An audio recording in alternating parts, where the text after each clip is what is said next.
আসসালামু আলাইকুম। আমি সোলাইমান হোসেন সিজান আছি আপনাদের সাথে। আজকে আমরা গণিতের বহুল পরিচিত একটা অধ্যায়, সেটা হচ্ছে পরিসংখ্যান।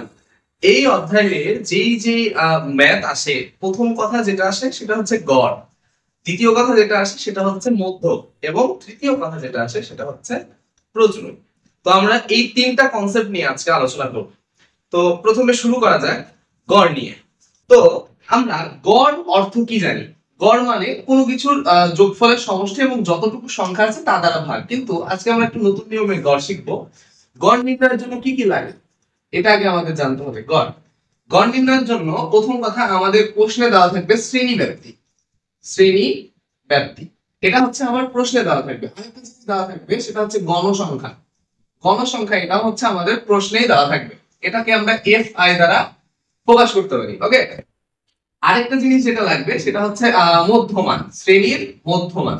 এখন মধ্যমানকে আমরা কি দ্বারা প্রকাশ করি? এক্স আই দ্বারা প্রকাশ করি। মধ্যমানের একটা সূত্র আছে, যদি আমরা একটু লক্ষ্য করি, মধ্যমান সমান সমান কি লেখা যায়? মধ্যমান সমান সমান নিম্ন সীমা, নিম্ন সীমা যোগ উচ্চ সীমা, উচ্চ সীমা। তাহলে নিম্ন সীমা যোগ উচ্চ সীমা ডিভাইডেড বাই 2, এটা দ্বারা আমরা মধ্যমান নির্ণয় করতে পারি। ঠিক আছে, আর কি লাগবে আমার? এখান থেকে আমার লাগবে ধাপ বিচ্যুতি।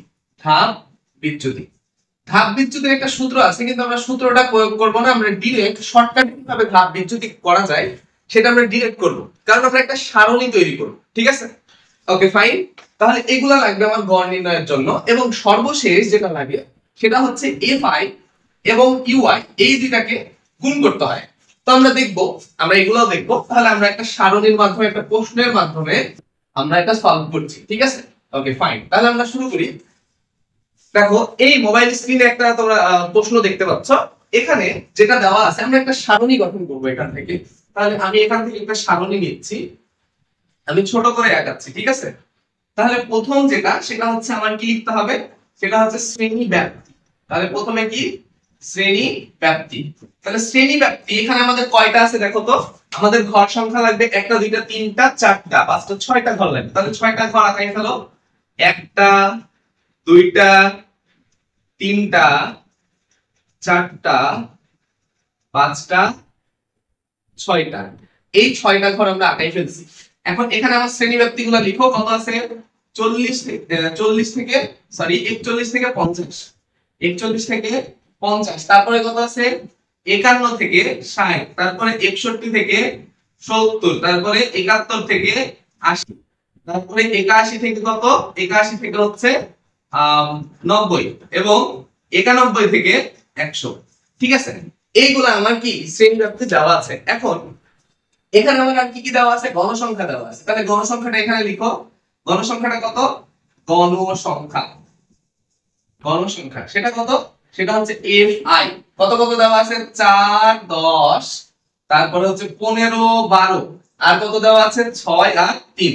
এগুলো হচ্ছে আমার গণসংখ্যা দেওয়া আছে। আর কি কি বের করতে হবে? আমার মধ্যমান লাগবে। তাহলে শ্রেণীর মধ্যমান, মধ্যমান, মধ্যমান কত? সেটাকে এক্স আই দ্বারা প্রকাশ করছি। তাহলে এটা আমরা নির্ণয় করব। ঠিক আছে, তারপরে কি আমার আমার আর কি লাগবে? আমার হচ্ছে ধাপ বিচ্যুতি লাগবে। ধাপ বিচ্যুতি, ধাপ বিচ্যুতি লাগবে। ঠিক আছে, ধাপ বিচ্যুতি এটাকে আমরা কি দ্বারা প্রকাশ করছি? এটাকে আমরা ইউ আই দ্বারা প্রকাশ করছি। এবং সর্বশেষ যেটা, সেটা হচ্ছে আমার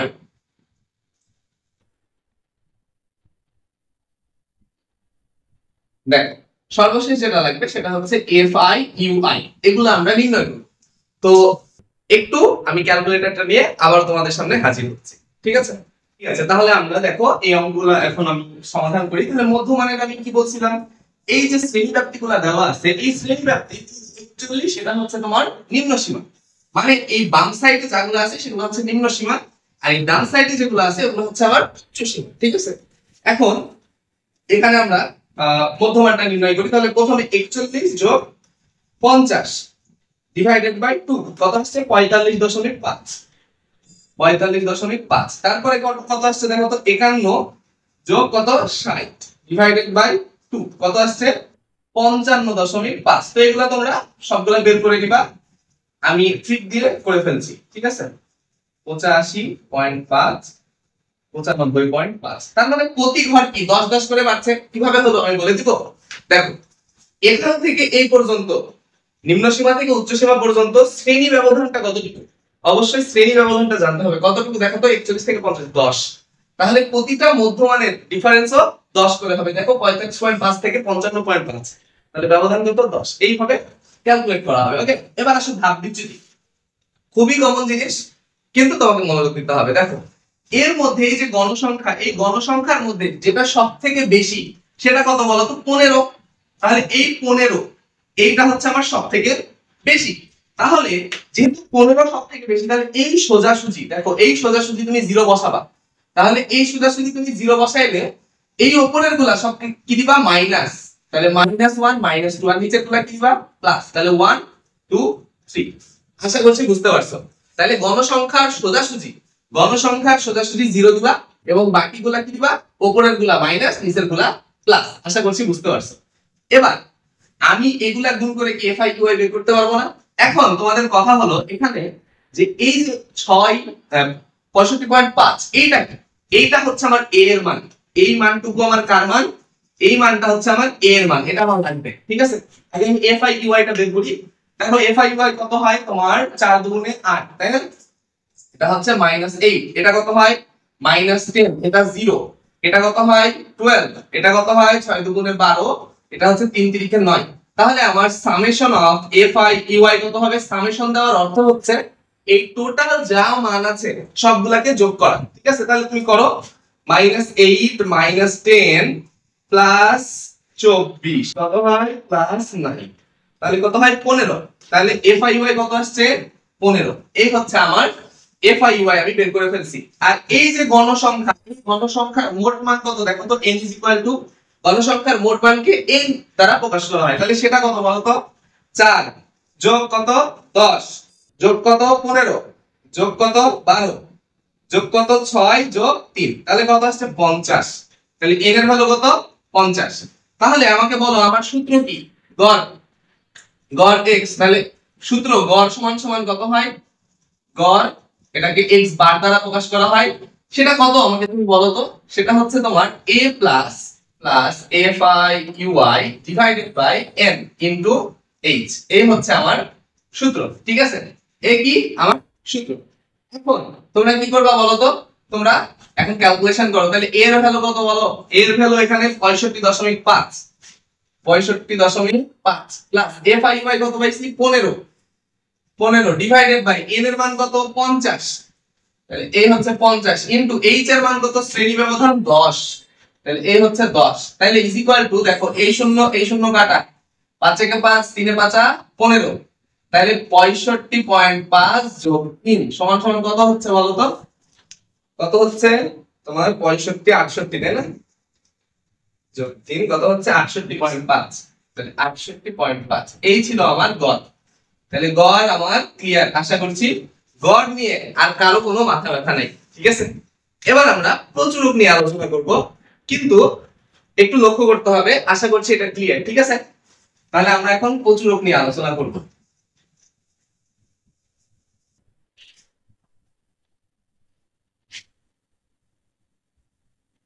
ও দেখো, এবার আমরা দেখো প্রচুরকটা নির্ণয় করব। প্রচুরক নির্ণয় করার জন্য আমার কি কি লাগবে? আমার কিছু লাগবে না, শুধু শ্রেণী ব্যাপ্তি। আমি তোমাদের লাস্টে একটা শর্টকাট দেখাই দিব, ঠিক আছে? লাস্টে একটা শর্টকাট দেখাই দিব, তাহলেই হয়ে যাবে ইনশাআল্লাহ।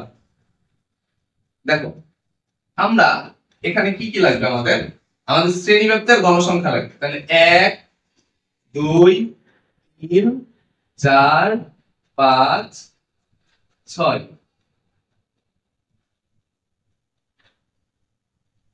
আচ্ছা, তাহলে দেখো তো, একটু লক্ষ্য করো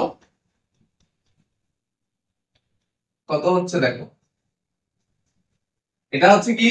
এটা শ্রেণী ব্যাপ্তি, আর এটা কি? গণসংখ্যা, ঠিক আছে? তাহলে শ্রেণী ব্যাপ্তি কত তোমার? 41 থেকে 50, 51 থেকে কত? 60, 61 থেকে কত তোমার? 70, 71 থেকে কত? 80, 81 থেকে কত? 90, 91 থেকে কত? 100। এই ঘরটা এক্সট্রা হয়ে গেছে, ঠিক আছে? আর এখানে কত কত দেওয়া আছে? গণসংখ্যা 4 10 15 12 6 আর 3। এই হচ্ছে আমার গণসংখ্যা। ওকে, এখন আমাদের সূত্র জানতে হবে। সূত্র কি বলতো? প্রচুরকের সূত্র, প্রচুরক is equal to L plus F1 F1 divided by F1 plus F2 into কি বলতো, এই হচ্ছে আমার প্রচুরকের সূত্র। এখন L এর পরিচয় কি? L হচ্ছে তোমার যে প্রচুরক শ্রেণীটা আছে ওই প্রচুরক শ্রেণীর নিম্ন সীমা। এখন প্রচুরক শ্রেণী কোনটা? এর মধ্যে দেখো তো প্রচুরক শ্রেণীটা কোনটা? দেখো তো এর মধ্যে সবথেকে বেশি কি আছে? এই যে 15, তাহলে 15 সবথেকে বেশি বার আছে। তাহলে এর মধ্যে তুমি লক্ষ্য করো, এই যে তোমার 15 এটা সবথেকে বেশি বার আছে, এই 15টা সবথেকে বেশি বার আছে। ঠিক আছে, তাহলে যেহেতু 15 সবথেকে বেশি বার আছে, তাহলে আমি কি করব? এই 15 নিয়েই আমার কাজ। ঠিক আছে, মানে এই শ্রেণীটা নিয়েই কাজ।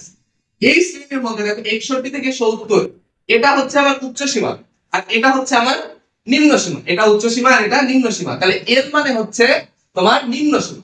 ওকে, এর মানে কি? এর মানে হচ্ছে নিম্ন সীমা। তাহলে এই নিম্ন সীমা কত? 61। ঠিক আছে, এই যে 61 লিখে দিছি, প্লাস আছে প্লাস দ্বারা। এবার F5, এই যে F1 নির্ণয় করবা কিভাবে? এই যে গণসংখ্যা, বুঝছো? এই যে গণসংখ্যা, এই যেটা কি প্রচুরক শ্রেণীর গণসংখ্যা আগে লিখবা। তাহলে প্রচুরক শ্রেণীর গণসংখ্যা মাইনাস তার আগের শ্রেণীর গণসংখ্যা, সেটা কত বলো তো? 10। তাহলে 10 বিয়োগ করবা, যেটা আসবে ওটা F1 এর মান। তাহলে কত আসছে? 5, তাই না? এবার F2, প্রথমে কি লিখবা? প্রচুরক শ্রেণীর গণসংখ্যা মাইনাস এটাকে, এটা হচ্ছে তোমার গণসংখ্যা পরবর্তী শ্রেণীর গণসংখ্যা, কত? 12। তাহলে কত আসছে? 3। তাহলে প্রথমে প্রচুরক শ্রেণীর গণসংখ্যা মাইনাস যদি আগের শ্রেণীর গণসংখ্যা করা হয় সেটা হচ্ছে F1, আর প্রচুরক শ্রেণীর গণসংখ্যা থেকে মাইনাস যদি পরের শ্রেণীর গণসংখ্যা, এই পরেরটার গণসংখ্যা বিয়োগ করা হয় সেটা কি হবে বলতো? আমার F2। এবার মান বসাও। F1 এর মান কত? 5, আর F1 এর মান হচ্ছে 5 প্লাস F2 হচ্ছে 3 ইনটু শ্রেণী ব্যবধানটা কত বলতো? 10। 41 থেকে 50 হচ্ছে আমার শ্রেণী ব্যবধান 10। এবার ক্যালকুলেট করো। তাহলে 61 প্লাস 5/8 ইনটু 10, এই 10 এই 5 এর সাথে গুণ করে কত হবে? 50। ঠিক আছে, এবার ক্যালকুলেট করো। তোমার 50 ভাগ কত? 8 যোগ কত? 61 কত আসছে? 67.25। এত, এটা হচ্ছে আমার প্রচুরক। আশা করছি বোঝা গেছে। ঠিক আছে, তাহলে প্রচুরকটা আমরা শেষ দিলাম। এখন আসো, যদি আমাদের এখানে তোমার বলে হচ্ছে মধ্যক নির্ণয় করতে, ঠিক আছে, মধ্যক নির্ণয় করতে বলছে, এই সারণী থেকেই তোমার মধ্যক নির্ণয় করতে বলছে, তখন তুমি কি করবা? দেখো একটু লক্ষ্য করো, এখান থেকে তোমার যদি মধ্যক নির্ণয় করতে বলে, আমার আরেকটা জিনিস লাগবে, সেটা হচ্ছে ক্রমযোজিত গণসংখ্যা। ঠিক আছে, আরেকটা কি লাগবে? সেটা হচ্ছে ক্রমযোজিত গণসংখ্যা। একটু লক্ষ্য করো, ঠিক আছে। তাহলে এটা কি? এটা হচ্ছে আমার ক্রমযোজিত গণসংখ্যা। এটা ক্রমযোজিত গণসংখ্যা। তাহলে ক্রমযোজিত গণসংখ্যা বের করার নিয়ম কি? আমি এগুলা মিশাই দিচ্ছি। হ্যাঁ, আমি এগুলা মিশাই দিয়ে সুন্দর করে লিখছি। তাহলে কত? এটা 15। ঠিক আছে, এটা কত? এটা হচ্ছে 12। এটা 12। ঠিক আছে, তাহলে ক্রমযোজিত গণসংখ্যা নির্ণয় করার নিয়ম কি বলতো? সেটা হচ্ছে যেটা প্রথমের গণসংখ্যা সেটা আগে লিখবা। এটা লেখা হয়ে গেলে এবার কোনাকুনি যোগ করো। তাহলে 10 আর 4 কত হয়? 14। তারপরে 15 আর 14 কত হয় বলতো? তোমার 29, তাই না? 29। তারপরে তোমার 12 আর 29 কত হয়? 30, 30, 40, 41, তাই না? 41 আর 6 কত হয়? 47। 41 আর 6 47, 47 আর 3 কত হয়? 50। এবার এই সবগুলোর যোগফল কত? n বলতো 50। দেখবা গণসংখ্যার মোট মান আর এই যে ক্রমযোজিত গণসংখ্যার লাস্ট মান একই হচ্ছে কিনা। যদি এক না হয় তাহলে তোমার ক্রমযোজিত গণসংখ্যা নির্ণয়ে ভুল আছে। ঠিক আছে, এবার আসো আমরা এটা তো লিখে ফেললাম, আমাদের সারণী করা শেষ। ঠিক আছে, আমাদের সারণী করা শেষ। মধ্যকে কি লাগে? গণসংখ্যা লাগে, আর ক্রমযোজিত গণসংখ্যা লাগে, আর প্রচুরকে শুধু গণসংখ্যা লাগে। আর গড়ে কি লাগে? গড়ে লাগে গণসংখ্যা, তোমার হচ্ছে মধ্যমান এবং ধাপ বিচ্যুতি। ঠিক আছে, এবং দুইটার যে ধাপ বিচ্যুতি তোমার গণসংখ্যা এবং ধাপ বিচ্যুতির গুণফল, এটা লাগে। তো আমরা এখন সূত্র ফেলি ডাইরেক্ট। তাহলে মধ্যক, এই মধ্যক নির্ণয় করার জন্য আমার কি কি সূত্র আছে? সূত্র হচ্ছে L plus n/2 minus fc into h/fm। এটা হচ্ছে আমার সূত্র। ঠিক আছে, এই সূত্রটা আমি জানি। এখন এইখানে n/2 আমি তো জানি না যে মধ্যক শ্রেণীটা কোনটা, আমি তো র্যান্ডম কোনো মান বসাইতে পারবো না, তাহলে আমাকে একটা মধ্যক শ্রেণী চিনতে হবে। দেখো এখানে একটু লক্ষ্য করো, এই যে n/2 তার মানে 50, এটাকে n/2 আমি করতে পারি, তাহলে n কত 50/2 তার মানে 25। এই যে 25 সংখ্যাটা এটা কোথায় আছে তুমি একটু লক্ষ্য করো তো, এই 25 সংখ্যাটা কোথায় আছে সেটা তুমি ক্রমযোজিত গণসংখ্যা হিসেবে খুঁজবা।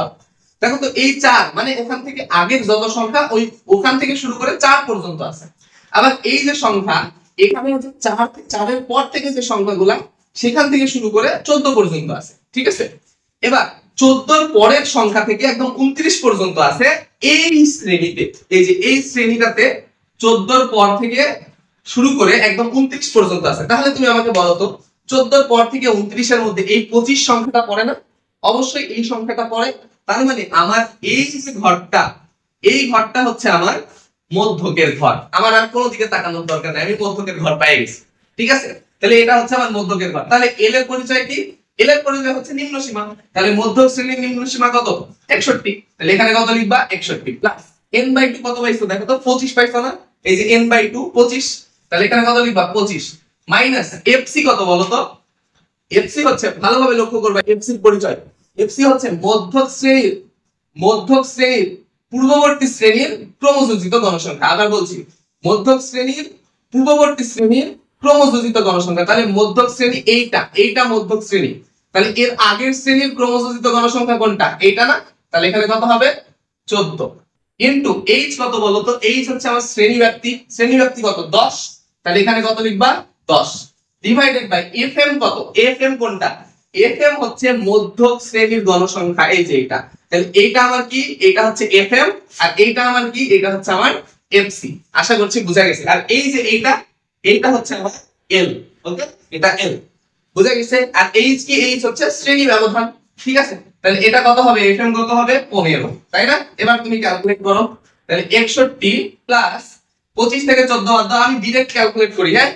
তাহলে আমি ডাইরেক্ট ক্যালকুলেট করি, 25 মাইনাস 14 11 কে লিখি, হ্যাঁ। এখানে তোমার কত হচ্ছে? 11 ইনটু, দেখো তো ইনটু হচ্ছে 10/15, এই তো নাকি? এটা ব্র্যাকেটে লিখবা। এবার 11 ডিভাইডেড বাই কত? 15 ইনটু কত? 11, ঠিক আছে, প্লাস কত? 61। তাহলে টোটালটা ক্যালকুলেট করলে কত আসে? তোমার 69.06। এইটাই হচ্ছে আমার মধ্যক মান, তাহলে মধ্যক মান আমরা কত পাইলাম? এই যে এইটা, ঠিক আছে, এইটা হচ্ছে আমার মধ্যক মান। আশা করছি তোমাদের সমস্ত কনসেপ্ট ক্লিয়ার। তাহলে আমরা গড় দেখলাম, আমরা হচ্ছে মধ্যক দেখলাম, আমরা দেখলাম প্রচুরক, ঠিক আছে। আমার একটা লেখচিত্র নিয়ে একটা ক্লাস ইউটিউবে দেওয়া আছে, তোমরা ওখান থেকে সবাই করে ফেলবা। আশা করছি তোমাদের হচ্ছে খুবই উপকৃত হবে। ওকে, এবার আমি একটা সামারি করে দিই, হ্যাঁ, আমি একটা সামারি করে দিই, তাহলে তোমাদের জন্য খুবই উপকার হবে। একটা সামারি করে দিই, দেখো সামারিটা এরকম যে তোমার যেটা হচ্ছে গড় নির্ণয়ের জন্য কি কি লাগবে? গড়ের জন্য কি কি লাগবে আমাকে বলো। গড়ের জন্য লাগবে তোমার শ্রেণী ব্যাপ্তি, ঠিক আছে। তারপরে কি লাগবে? তারপরে লাগবে হচ্ছে গণসংখ্যা, সেটা কি? fi। তারপরে লাগবে হচ্ছে মধ্যমান, সেটা কি? ui। তারপরে কি লাগবে? সেটা হচ্ছে তোমার ui কি? xi। তারপরে যেটা লাগবে সেটা হচ্ছে ধাপ বিচ্যুতি, সেটা কত? ui। তারপরে যেটা লাগবে সেটা হচ্ছে fi ui, এটা তুমি গুণ করে বের করতে পারবে, ঠিক আছে। এবার আমাদের এই জায়গায় মধ্যকের ক্ষেত্রে কি লাগবে? দেখো, মধ্যকের ক্ষেত্রে প্রথম কথা শ্রেণী ব্যাপ্তি। তারপরে কি লাগবে? গণসংখ্যা। তারপরে কি লাগবে?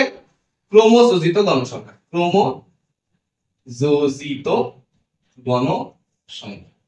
ঠিক আছে। এই হচ্ছে আমার মধ্যকের জন্য লাগবে। এবার প্রচুরকের জন্য কি কি লাগবে?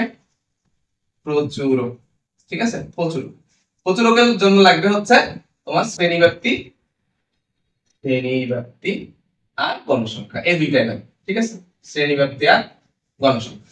তাহলে এই হচ্ছে আমাদের টোটাল সামারি। আশা করছি তোমাদের মাথায় এটা থাকবে, ওকে। এটা হচ্ছে আমাদের টোটাল সামারি। এখন আমি সূত্র নিয়ে একটা সামারি দিয়ে দিই, তাহলে ইনশাআল্লাহ শেষ হয়ে যাবে, ওকে। আমি আরেকবার বলে দিই, তাহলে তোমাদের কনসেপ্টটা ক্লিয়ার হয়ে যাবে। ঠিক আছে, তাহলে প্রথমে গড়, গড় সমান সমান কি বলতো, তোমাদের a plus summation a5 ey, ঠিক আছে, ডিভাইডেড বাই n ইনটু কি বলতো h, তাই না? এটা হচ্ছে আমার গড়। a হচ্ছে তোমার ওই যে মধ্যমান, যেই শ্রেণীতে হচ্ছে গড়, গড়ের যে শ্রেণী, ওই শ্রেণীর মধ্যমান। ঠিক আছে, এবং আমি এটা চিন্তা করব কি দিয়ে, গণসংখ্যা যেখানে বেশি ওইটারই, যেখানে মধ্যমান ওইটা হচ্ছে a এর মান। fi ui তো তুমি বের করবা, fi আর ui গুণ করবা, ধাপ বিচ্যুতি বের করা শিখেছি। আর n হচ্ছে তোমার মোট যে গণসংখ্যা তার যোগফল। ঠিক আছে, এবার h কি, h হচ্ছে শ্রেণী ব্যবধান। এবার আসো মধ্যক, মধ্যক, মধ্যক সমান সমান l প্লাস তোমার n/2 মাইনাস fc ইনটু তোমার ইনটু h/fn। ঠিক আছে, h/f n, দেখো n এর মান কি, মধ্যক শ্রেণীর নিম্ন সীমা, n/2 মানে গণসংখ্যাকে 2 দ্বারা ভাগ, আর fc মানে কি, fc মানে হচ্ছে মধ্যক শ্রেণীর পূর্ববর্তী শ্রেণীর ক্রমযোজিত গণসংখ্যা। ঠিক আছে, h কি শ্রেণী ব্যবধান, আর fm কি, fm হচ্ছে মধ্যক শ্রেণীর গণসংখ্যা। আশা করছি বুঝতে পারছো। এবার আসো প্রচুরক, প্রচুরক সমান সমান কি বলতো, প্রচুরক সমান সমান l plus f1 divided by f1 plus f2 into কি বলতো h। এই তো নাকি, এই তো। এখন এখানে দেখো l হচ্ছে প্রচুরক শ্রেণীর নিম্ন সীমা, f1 কি, f1 হচ্ছে তোমার যেটা হচ্ছে প্রচুরক শ্রেণী, প্রচুরক শ্রেণীর গণসংখ্যা থেকে তার আগের শ্রেণীর গণসংখ্যাটা বিয়োগ। আর f2 কি, f2 হচ্ছে প্রচুরক শ্রেণীর গণসংখ্যা থেকে তার পরবর্তী শ্রেণীর গণসংখ্যা বিয়োগ। ঠিক আছে, এবার h কি, h হচ্ছে তোমার শ্রেণী ব্যবধান। আশা করছি তোমাদের এই ক্লাসটা খুবই হেল্পফুল হয়েছে এবং সবাই খুব সুন্দরভাবে ক্লাস লেকচারটা খাতায় নোট ডাউন করবা এবং আমাদের সিজনস টিউটোরিয়াল গ্রুপ যেটা আছে ওখানে সবাই সাবমিট করবা, সবার জন্য আকর্ষণীয় পুরস্কার আছে। ঠিক আছে, তো সবাই ভালোভাবে পড়াশোনা করো এবং তোমাদের যে বিষয়ে ভিডিও লাগবে, যে বিষয়ে কনসেপ্ট ক্লিয়ার হয়নি আমাদের কমেন্টে জানাবা, অবশ্যই তোমাদের জন্য ভিডিও নিয়ে হেল্প করার চেষ্টা করব। তো সবাই ভালো থাকো, আজকে এই পর্যন্তই, ধন্যবাদ সবাইকে, আসসালামু আলাইকুম।